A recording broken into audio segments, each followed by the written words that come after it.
humanists of our time. The modern, unbelieving secularists and humanists of our time.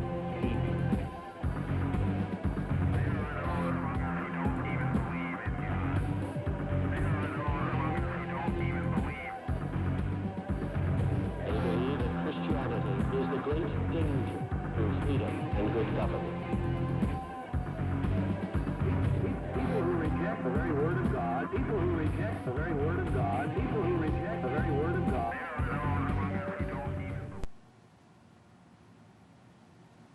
Hello, welcome to Freethinking 101, a course unlike any other you have ever taken before. Here we challenge you to examine your mindsets, your beliefs, values, instincts, religions, and philosophies. In short, to examine your mind and challenge and defend the cobwebs that you have stored in that belfry. Hello, my name is Ann Witherspoon with the Rational Society of St. Louis. Today my guest is Barbara Hamelstocker, and she is here to speak with us about Elizabeth Cady Stanton. She has been studying her life and history.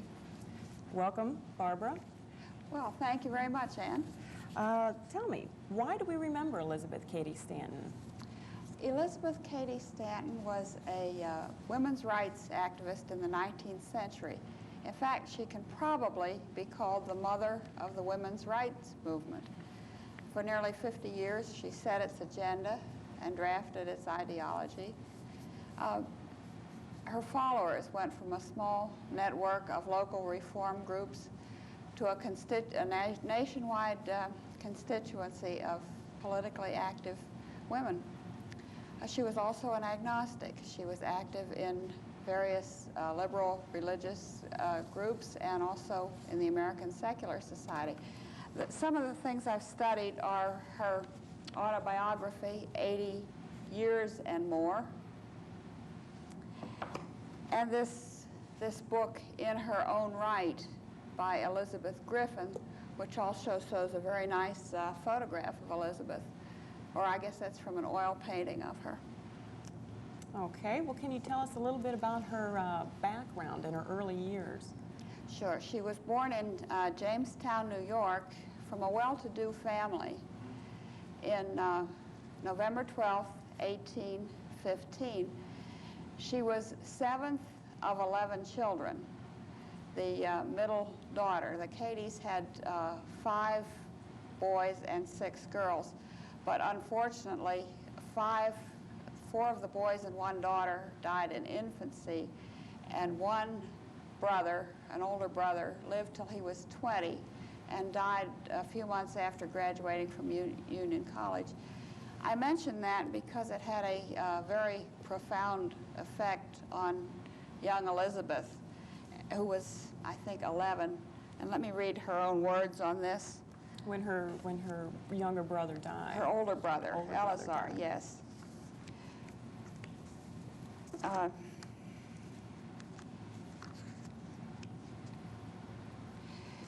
She says here,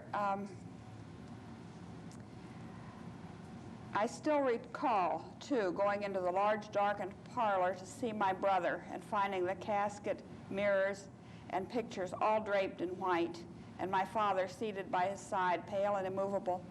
As he took no notice of me, after standing a long while, I climbed upon his knee, when he mechanically put his arm about me, and with my head resting against his beating heart, we both sat in silence, he thinking of the wreck of all his hopes in the loss of a dear son, and I wondering what could be said or done to fill the void in his breast. At last, he heaved a deep sigh and said, "Oh, my daughter, I wish you were a boy." And Elizabeth, felt bad about that, and she felt that she wanted to make up for the loss of the son, and determined to do the best that she could in this. And one thing she learned was to be an expert horsewoman, and she really did very well. And another thing she did was to learn Greek. The pastor of their church was a Greek scholar, and she went to him, and he taught her how to read Greek. Mm-hmm. And when he died, he left her all his Greek volumes in his will. so she really had that extra incentive for doing well. And until she was 15, she went to the Johnstown Academy, which was coeducational. She was always at the top of her class. When she graduated, she wanted to go on to Union College, but in 1830, no colleges in the country took women students. So her brother-in-law, Edward Bayer, persuaded her father to let her attend the Troy Seminary for Women. It was founded by Emma Willard, and it was a very good school and added a great deal to Elizabeth's education. Another thing she did as a young woman, or as a young girl, that influenced her later life was she overheard the women who came into her father. Her father was a judge, and he heard these cases. The women had these sad stories about how they would be widowed, and the son would get the money, and if he was a no-good scoundrel and didn't share with his mother, she would be left destitute. And Elizabeth thought that was incredibly unfair, and she really felt very sorry for these women. In fact, at one time, she had a scheme to go into her father's law book and with the scissors cut out all these unfair laws against women. Wipe them out. Wipe them out. And her father got wind of this, and he said, no, Elizabeth, this will not work because there are other laws written down in other places. This just won't change things. What you have to do is when you're old enough, go to the New York legislature and make a speech. That will help. So I think that was an incentive to her, too. And later on, she did do just that, but that comes later in the story. Well, can you tell us what early experiences that she had with religion that led to her later free thought attitudes? Well, here again, I'm going to resort to her own words because she does say it very well. First, she says, I can truly say, after an experience of 7 years, that all the cares and anxieties and trials and disappointments of my whole life are light when balanced with my sufferings in childhood and youth from the theological dogmas which I sincerely believed and the gloom connected with everything associated with the name of religion, the church, the parsonage, the graveyard, the solemn tolling bell. She was, her family was Calvinistic Presbyterians and held to this pretty firmly. And she goes on later on about going to church. She says here, so when the thermometer was 20 degrees below zero on the Johnstown Hills, 4 feet above the Mohawk Valley, we trudged along through the snow, foot stoves in hand, to the cold hospitalities of the Lord's house, there to be chilled to the very core by listening to sermons on predestination, justification by faith, and eternal damnation. To be restless or to fall asleep under such solemn circumstances was sure evidence of total depravity and of the machinations of the devil striving to turn one's heart from God and his ordinances. As I was guilty of these shortcomings and many more, I early believed myself to be a veritable child of the evil one and suffered endless fears lest he should come some night and claim me as his own. To me, he was a personal, ever-present reality, crouching in a dark corner of the nursery. Ah, how many times I have stolen out of bed and sat shivering on the stairs where the hall lamp and the sound of voices from the parlor would, in a measure, mitigate my terror. Thanks to a vigorous constitution and overflowing animal spirits, I was able to endure for years the strain of these depressing influences until my reasoning powers and common sense triumphed at last over my imagination. The memory of my own suffering has prevented me from ever shadowing one young soul with any of the superstitions of the Christian religion. Quite an effect. Quite an effect. And can you believe children are still experiencing that today in some families? Well, we know she was very involved in the women's movement, or actually, how did the women's movement get started?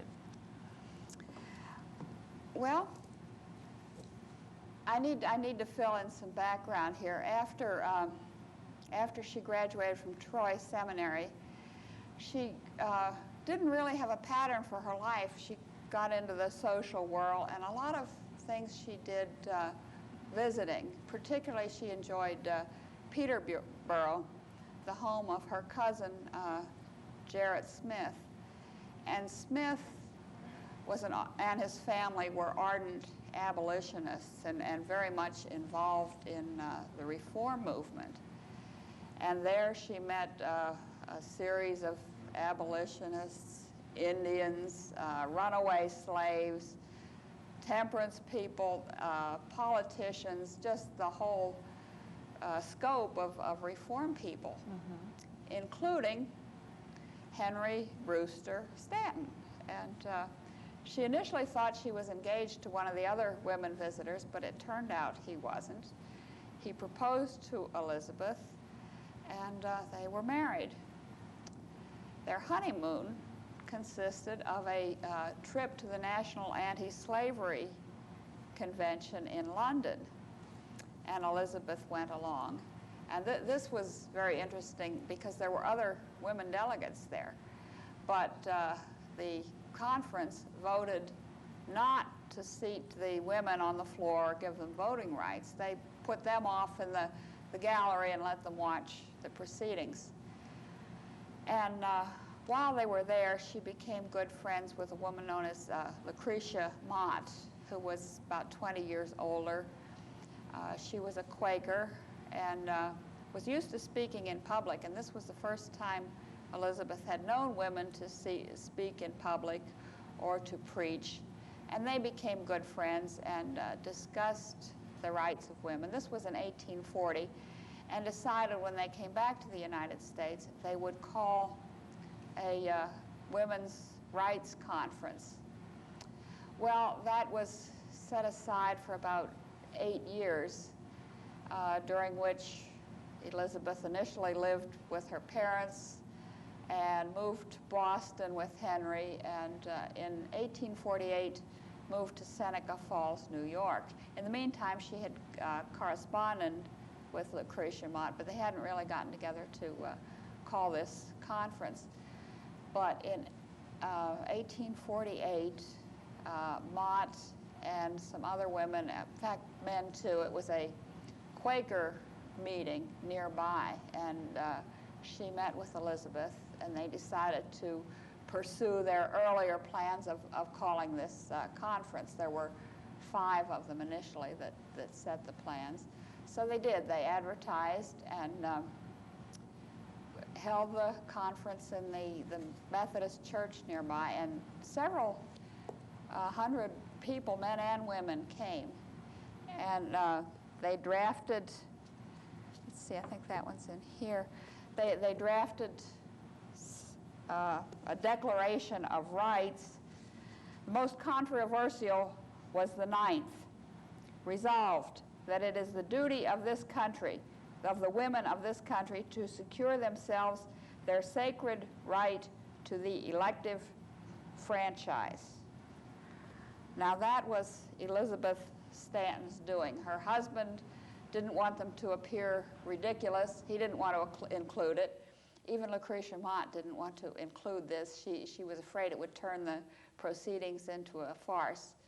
And so it was a very controversial thing at the time. And that was the first plan to go after the right to vote for women in 1848. But the conference was a big success, and groups in other cities then began to hold conferences, and the movement was on its way. That's how it started. What about Susan B. Anthony? What was her relationship with Susan B. Anthony? Susan Anthony heard about the conference, the Seneca Falls conference. She didn't attend. Her mother and sisters did attend, and they went back and reported that this was a serious thing. Susan was a reformer. She was involved in abolition and temperance causes, but hadn't yet taken up the cause of women's rights.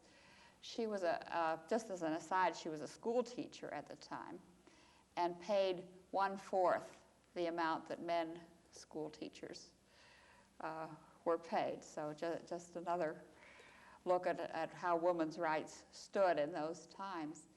But she was aware of what was going on. In 51, I think, several years later, she was nearby for a temperance conference, I think, and arranged to meet Elizabeth Cady Stanton. And they became very close friends, worked together very well, probably for the next 50 years. And let's see if I can find what she says about Susan here.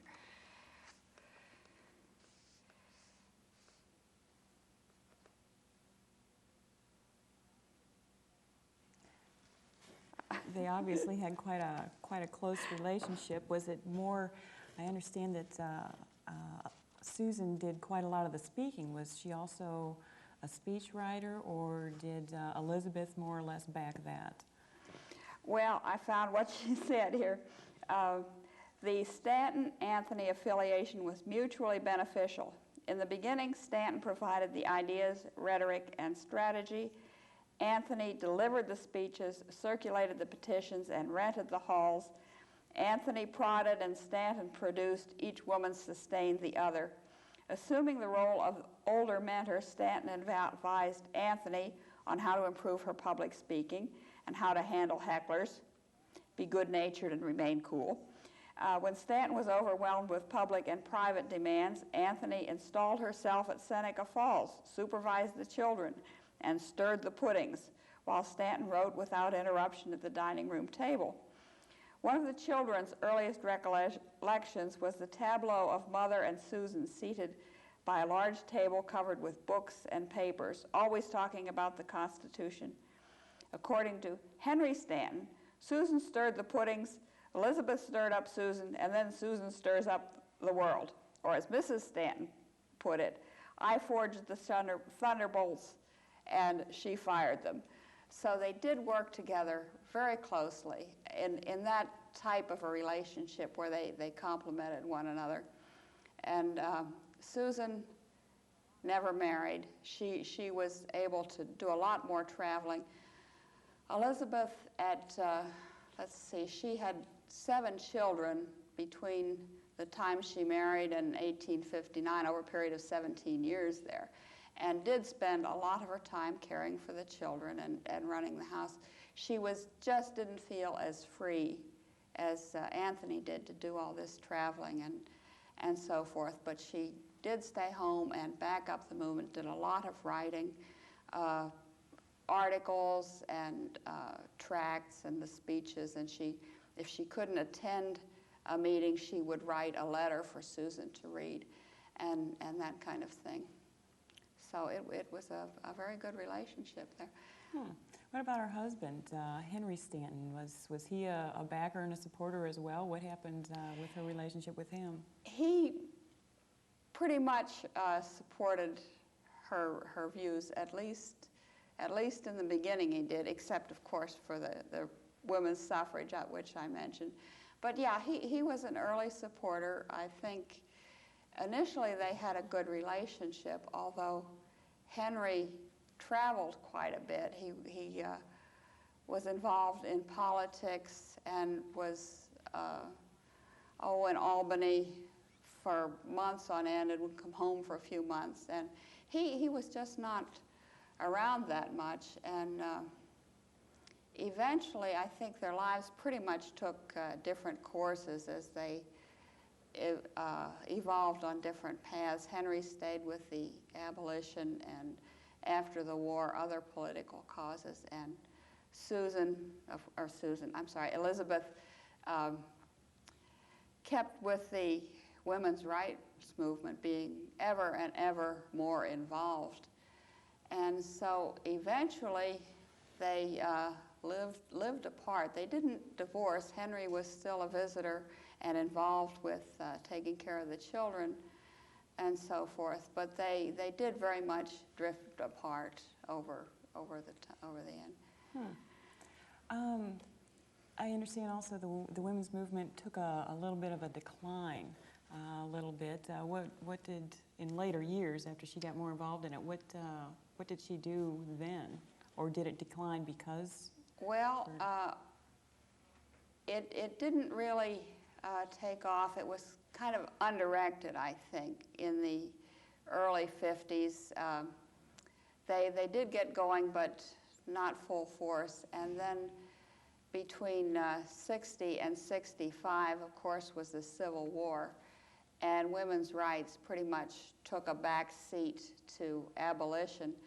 They figured if they backed the abolitionists, they would back them when the war was over. That isn't exactly what happened, but after the war, Elizabeth really assumed the leadership of the women's movement, the presidency of the organizations, and they also had a newspaper, The Revolution, as a vehicle for publishing their thoughts. That was the name of the newspaper? Yeah, The Revolution. But unfortunately, it didn't fare too well and lasted, maybe a year and a half, 2 years, I think, before it failed, and was left with about $10,000 in debt. Elizabeth Stanton never felt she had to pay this debt, and it was left to Susan B. Anthony to fully assume this debt.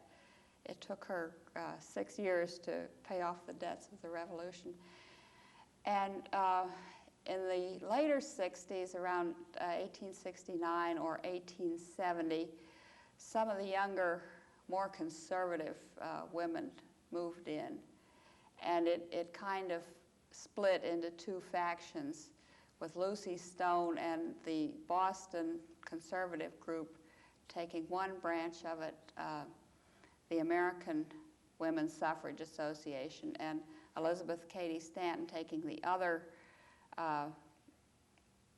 group, the National Women's Association. But during this time, she became kind of disenchanted with it and moved on to the lecture circuit, is what she did in this time. They had the Lyceum, groups of lecturers that traveled around the country. There were several groups, and she signed on with a New York group. And for 8 months out of the year, for 10 months, she would travel around the country delivering these lectures. And in doing this, she earned money. She was complaining about her financial status and maintaining a separate household, and she had the 2 younger children still to send to college. So she earned money doing this, and she also inspired the women around the country. Some of her topics here. So let's see what she.